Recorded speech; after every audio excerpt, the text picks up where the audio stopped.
Husky fans, welcome into the season finale, the fall edition of NIU Weekly, episode number 14. What a fall it's been so far. Andy Garcia, alongside the Associate Vice President and Director of Athletics at NIU, Sean T. Frazier. Sean, great to be back with you. Missed you last week. Some of the things I talked about before we get into football is we have Thomas Hammock on with us this week to wrap things up. And Sean, as I mentioned last week, Huskies invest $625,000 came in for the student athletes, over 1,000 donors. In the last 3 years, $1.3 million has come in for the student athletes. And I said thank you to Husky Nation, but I know you are very thankful for what you've seen from the Husky fans and the donors to bring in what they have for the student athletes. No question. Just unbelievable support. Let me retract that. It is believable because year in and year out, our Husky supporters, Husky Nation, has stepped up and have done a fantastic job, basically impacting lives. And I want to say thank you. I'm so appreciative of the passion that our supporters have for all things NIU. This blew the cap right off the right off the back of the TV, old school. This is real. When we needed it the most, this particular year with COVID and all the issues around our financial situation, our supporters came through and not only did what they said they were going to do, did it in grand fashion. And year in and year out, they do that. And this year they went the extra mile. So thank you on behalf of NIU Athletics. I really do appreciate that. And our student athletes, our coaches, our university is indebted to the hard work and the philanthropy that we've seen. Just great stuff. Yeah, it really is. And really the social media outpouring from NIU, the programs, the coaches, a lot of social media out there part of this Huskies Invest, and the videos we have on this YouTube channel as well with the highlights and the all of the videos that you see really has helped grab exposure for NIU, but also shown where and why the money's needed. So $1.3 million the last 3 years, $625,000 this year, Huskies Invest. Really cool year. Again, thank you to all the Husky donors out there. I also want to say congratulations to Coach Thomas Hammock and the football team. And the wins will come. We know that. We wanted to see more of those this year. But to get through 6 games and to not have one player or coach have a positive test when the season started till now, that's pretty amazing, Sean. Yeah, no, it's phenomenal. We all the way around us, we're seeing the uptick of deaths, of folks catching the virus. And it's just amazing to kind of watch that. When we made the conscious decision to play a truncated season in November during a pandemic and COVID-19, this no longer was about wins and losses. This was about health and safety. I think we knew that. We always want wins. There's no question about that. We don't have a lot of losses in our career and our program. But we also knew that this was going to be challenging to keep people safe.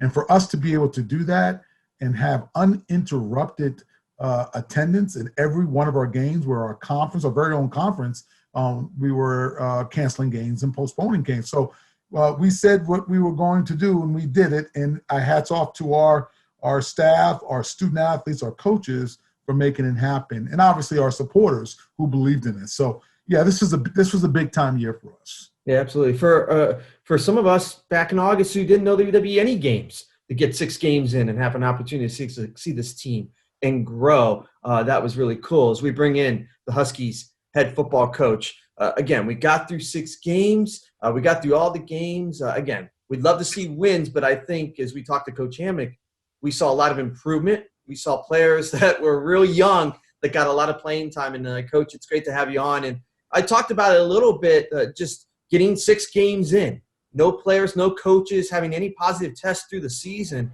That's an accomplishment in itself. But I want you to just, characterize what you thought of the season overall on the field for your squad. Yeah, obviously I was glad we had the opportunity to play. I think from where we were at in March until where we are at now, I think it was needed. It was necessary to get some type of normalcy back to these young men that, put a lot of work into being a student athlete, and to at least have the opportunity to play in the games, was something that I think they really enjoyed, and quite frankly, they needed. And I think, we didn't play as well as we wanted to play. We understand that. We know some of the areas that we need to improve upon, some of our deficiencies, but we're not going to make any excuses. I mean, we're going to, dig our heels in. We got to have a great off season. We got to get our team bigger, faster, and stronger. And I think that, the work that our strength coach, Coach Junior, is going to do this offseason is going to work wonders. And then it'd be nice to have a spring ball. I mean, not having those opportunities, those moments to get better as a football team, I think we missed. And obviously, we're looking forward to getting back to normal in 2021. Where did you see the greatest improvement from your squad from the first day of camp getting through the game in Eastern Michigan? Well, to me, I think we've improved dramatically from a competitive mentality and standpoint. There were games that, could have easily went a bunch of different directions, but these guys continue to fight and continue to compete. And I think that competition is going to pay dividends as we continue to go, where, you start making explosive plays and you turn the momentum. Having that competitive drive and fight to the end, I think, goes a long way. So when you play tough games and tough opponents and you need to find a way in the fourth quarter, having some momentum and being able to make some plays, we know that they're going to continue to progress for 4 quarters of football. Sean? Coach, in our evolution, our history here at NIU, especially in the last decade, we don't have lots of losses. I think that that you're a part of the blood and the bricks here, based on you being a Husky and playing here, and your beautiful wife. I think that for me, my question is really about this being an asterisk year with COVID. I know we're in a pandemic, all the other things involved. What do you think that the kids and the staff got out of this particular year, outside of the competition, the participation? That was clear. But what are some of the intangibles that you got from a staff and from a student athlete perspective during this time period? Yeah, no, I think that's a great question. I think, what guys have got an understanding of, number one, how hard it is to win, but what it takes, the total commitment that it takes to win, and then to be able to continue to pass that on, I think is a big thing.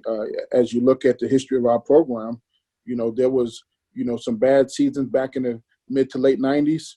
Then it became really, really good in 2003, and then there was a dip in 2007. Well, part of that is because, when it got really, really good, the people that came into the program didn't understand the work that went into building it up to that trajectory. And I think you see a similar type of thing that happened. But now these guys understand, okay, this is a total commitment, and a total mindset of, the hard way and doing things, every single day the right way, whether it's in class, whether it's on the football field, whether it's socially. And that just gives you an opportunity to be the best that you can be. And I think that, what you're going to see is these men understand, okay, we had a tough season, yes, but we still going to have we got to have a great off season. We got to have a great summer. We got to have a great training camp. And then they will relay that message to guys coming into the program. Like, listen, this is not easy. Everything is not going to be gravy, but you got to stay committed to the process and continue to get better, and good things will happen. It's some of the players that you brought into this program, the youth, they're going to be household names, the Trayvon Rudolphs, the Jordan Hansons, and I know I'm missing a lot of them. Those are just two of them. Harrison Whaley comes to mind. To talk about the DNs that came into this program. And I know you could talk about it forever with all the freshmen played on the defensive side, and we've seen some playmakers on the offensive side. How important was it just for them to just get on the D1 field and know, okay, I got 6 games. Now I know what I've got to work on as I move into 2020. Yeah. I think the thing that I talked to our freshmen about is, I thought I was pretty mentally and physically tough when I was a freshman, but I wasn't prepared to play. There is a maturation process that needs to happen in a football player. There are only a select few people that are able to walk into a college program and be ready to play. But the great thing is, I told these guys, hey, you guys got a trial by fire. And you saw guys improve.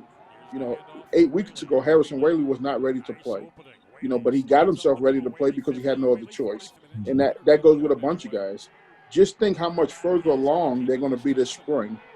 After we get through our off season, after we get through a strength and conditioning season and go through spring practice, to me, that's where you start to see the dividends, where a guy can walk in here and have confidence that, listen, I can perform. I know it may have looked one way last year, but this year is going to be totally different. And a lot of times, when you look at other programs and you see a guy start his junior year, you didn't see all the growing pains that he went through as a freshman and sophomore in the practice field. Unfortunately for us, you saw the growing pains, on live TV. And that's something that, to their credit, they didn't flinch. They didn't back down. They continued to compete. They didn't walk in here after they got beat on the route with their head down. They walked in saying, what are the things that I need to do from a technique standpoint and a fundamental standpoint to get better? And I think when you have that type of drive and that type of motivation, the sky is going to be the limit. Perfectly said. Sean? Yeah, I think that's really well said, because you're right. You saw consistency about the way, especially our young athletes, dealt with adversity. It just kind of fell off their back, where, it rents space in some of our upperclassmen's head when they get beat on a route or something that happens. These kids were shucking and jiving and getting back at it, and it didn't really affect them. Yeah, and I was actually unnerved by that, just being around them to see that. But I guess a good transition is that, where do we go from here, Coach? I think, you talk about, we talk about all the time, have skin like an armadillo. It's got to roll off your back. And that's hard sometimes in this day and age with social media, and everything is, right there for people to see and people to critique. But these young men, I know their families. I know how they was raised. I know the type of structure that they had. They're going to stay locked in. They got football character. And to me, that gives you a chance. And I think that's what makes it, very interesting and special to me, is the fact that, you can learn from your failures, but your failures can't keep you down. And I think, we did some learning. And to be honest, I think we're going to be better for it in the long run. Signing day was Wednesday. Were you able to get the class that you wanted? Were you able to get a full class? And how were you able to do this class without having in-visits, in-house? Or how did that happen that you were able to do that? And just kind of, talk about what you were excited about, what happened on Wednesday. Yeah, I think we signed a really good class. I think sometimes, you hate to talk about signing class and forget about the season. We're going to play better. There's no question about that. But this class right here, and I think as you look at the class we signed last year, and the guys getting on the field, whether they were ready or not, they still went out there and competed. I think this class allows us to fill in some of the depth. What you don't see is on special teams, you got, walk-on freshmen playing on your special teams units. So now you got a chance to add scholarship athletes that got size and speed that can create more competition, because we all know the more competition that you have in a program, the better chance you have for success. And we actually got lucky. Last year in January and February, we were quite far ahead in the recruiting. So we were able to get 350 kids on campus. And we got quite a bit of commitments from the guys that we were able to get on campus that they were not able to get to some other places. And so we had the information about them. We knew about them. We met their families. We got them on campus. And even though they didn't commit at the time, when you start getting to June and you start getting to July and you realize, recruiting is not going to open up, the one thing that was on their mind was, this is a place that we've met the coaches. We've seen the facilities. We feel comfortable sending our sons with these coaches. And we really got lucky, to be honest. No, very cool. Sean? Yeah, I think that it's a great turn. I think, it's no time to be licking wounds. We gotta move to the next level. I think for me now is trying to hear, what that schedule is going to look like. Obviously we've got spring ball. We're going to get ready. We're going to hopefully get, if COVID allows, some semblance of normalcy on how a football season should be, with us opening up on September 4th against Georgia Tech, right? Knock on wood, that's what's scheduled, and that's what hopefully we can make happen. So for you and your preparation for your coaches and everything going forward, give us a little snapshot about what we can expect for spring, summer, and fall. Yeah, no, that's a great question. I think, for us, what I thought was the most important thing that we needed for our football team was the strength and conditioning aspect, to really grind on them physically, in the weight room, on the practice field, running them and conditioning them. So, we're going to start up on January 11th, and then we're actually going to move spring ball back as far as we can move it, because we really want to get really a 10-week cycle in of strength and conditioning. I think for a young team with a lot of young players that, they played in games now. It's not like these guys haven't played. A lot of them have game experience. So, all the strength and conditioning that we missed in the summertime and, the course of training camp, we really want to, take that time to do that. And then what the NCAA has allowed is that, August 15th is when recruiting is going to open back up. So our last practice will be August 14th, and then we'll have the spring game the weekend before that. But, we wanted to really maximize the time from a strength and development standpoint. I think we got some excellent things that we're going to do nutritional-wise in the off season to try to maximize the gains, and then obviously go through spring practice more in a condensed setting. And then the way the school year fell out, there's no spring break, so they off the whole month of May, and then we'll come back on June 1st and start with our summer program.